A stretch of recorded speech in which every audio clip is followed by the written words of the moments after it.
Let's move on to Boeing. Wanted to give an update here because it's very, very important news. Let's put this up there on the screen.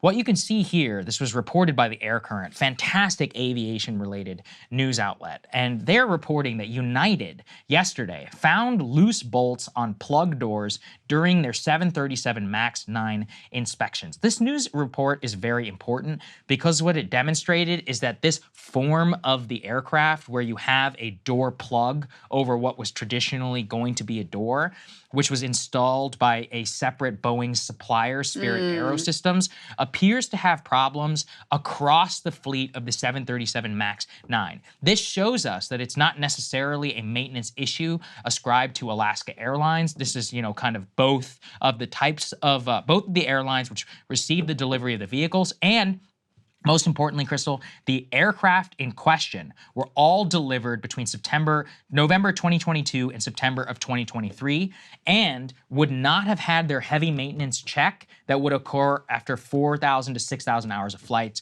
aka 2 to 3 years. So this was after immediate delivery, relatively recently. It was found in at least 5 United aircraft. The more troubling news, though, is that afterwards, what we saw is that Alaska Airlines announced late last night that they also had found loose bolts on door plugs in their 737 MAX 9s that they have within their fleet. This traces us back then to that question about Boeing and Spirit AeroSystems. And so this is actually something I did not know. Boeing outsources its fuselage to Spirit AeroSystems. They build the actual fuselages. So Alaska and United are the ones who have the specific type of configuration with the door plug. It is installed by Spirit AeroSystems, but it is then delivered for Boeing. So this does not take the responsibility away from Boeing. In fact, this basically heightens it, and it's going to have huge questions around their guidance to the overall fleet that remains. And how the hell are you not catching this, guys? Yeah. We got multiple of these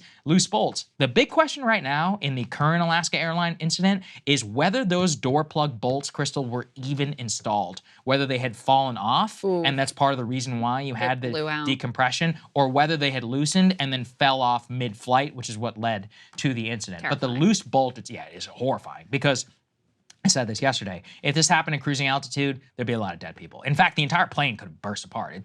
It's like called catastrophic decompression or something like that.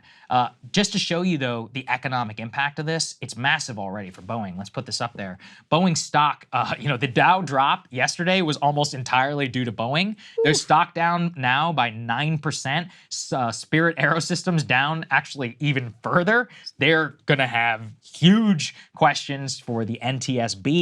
Should we buy the dip, Saagar? Should we What's buy your recommendation? I don't know, man. Honestly, I'd probably buy Airbus stock. I don't even know if you can, but because I think it's a European company. But the overall point just gets to my monologue yesterday, and that's kind of why I wanted to do this is, guys, this is really bad. This is a flagship American company. Once again, failure of maintenance, once again, failure of regulatory regime, failure here of Boeing. We have here a company that's bought some $60-some billion worth of its own stock since 2014. And now we've delivered at the very least, 2 aircraft which have problems. Now, we don't know 100% that this lies with Boeing, but it is very difficult not to look at this and say, manufacturing error happens sometimes. And to a certain extent, I mean, if you and I outsource an element of our business for our overall product, you and I are still responsible for quality control. No, I mean, we have people who work on our graphics and all of that, but what would I say? Like, oh, it's the graphic guy's fault? Never. It's our responsibility. We put out a product, and this is a much less life and death situation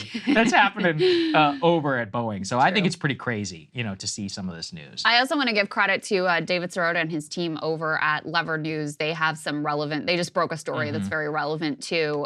Their headline is Boeing Supplier, that's Spirit, what's it called? Spirit AeroSystems. AeroSystems ignored warnings of excessive amount of defects. According to former employees, weeks before Alaska Airlines' terrifying debacle, one of the aircraft's manufacturers was accused of systematically ignoring safety problems.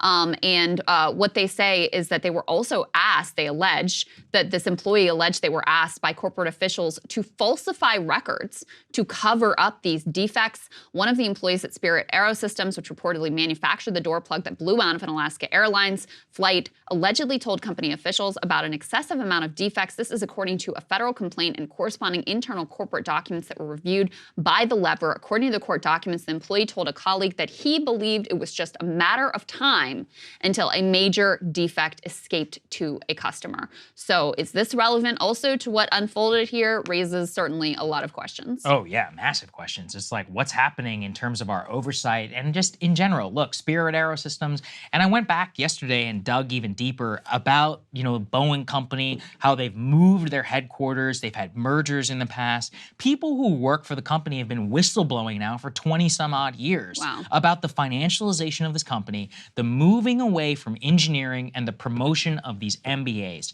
It all goes back to everything I talked about yesterday about the takeover of financialization of stock price. The airplane is merely a function to boost the stock. The stock is not a reflection right now of the airplane. And what's really embarrassing is that this is a duopoly system. Our only other option is a European company called Airbus. I mean, this was and is a bedrock of American manufacturing, national defense base. It's critical to our national security. And to a certain extent, I mean, the public basically owns this company already. We bailed them out how many times? 2008 because of their stock buybacks. Because of their stock buybacks. And so we have no say over the way that they're conducting themselves, even though they take tens of billions of dollars in bailouts, not to mention all these military, contracts that we have with the company. So pretty devastating. Final thing that we can put up there on the screen here is from a leak by United pilots themselves, where this is an internal email where they tell them not to leak the email, but the pilots immediately did. And they're like, yeah, this new memo shows us that we are hoping to return this aircraft to service, quote, in the next several days. But this is going to lead to public, loss of public confidence. United has, a lot of these aircraft in its fleet. There's huge, commercial implications right now because hundreds of flights have been canceled both by Alaska and by United. And overall, I just think it dramatically undermines confidence in Boeing and in its capabilities, which if you're in the future and you're one of these airlines, which plane are you buying? You have to, this is a big question. So we'll see, in terms of what the overall fallout is on this. I recommend following that news outlet, the Air Current. They've been doing fantastic reporting. All signs right now point to some sort of manufacturing problem. Would you get on one of these planes right now? Well, we can't right now because they're all grounded. If the NTSB cleared it, yeah, I think I would. I've got enough confidence. The 737, what is it, MAX 9? 737 MAX 9. If the NTSB says that the issue is the door plug and they tighten it up, yeah. You know why I'm relatively confident is that a piece of that plane blew out of the sky and they still were able to land it. In fact, you could look at it the other way and say, wow, what a miracle of engineering. Yeah, but as you said, if they were a little further up, the story would be very different. 9 out of 200 might have died. It's pretty good odds. You like that yes.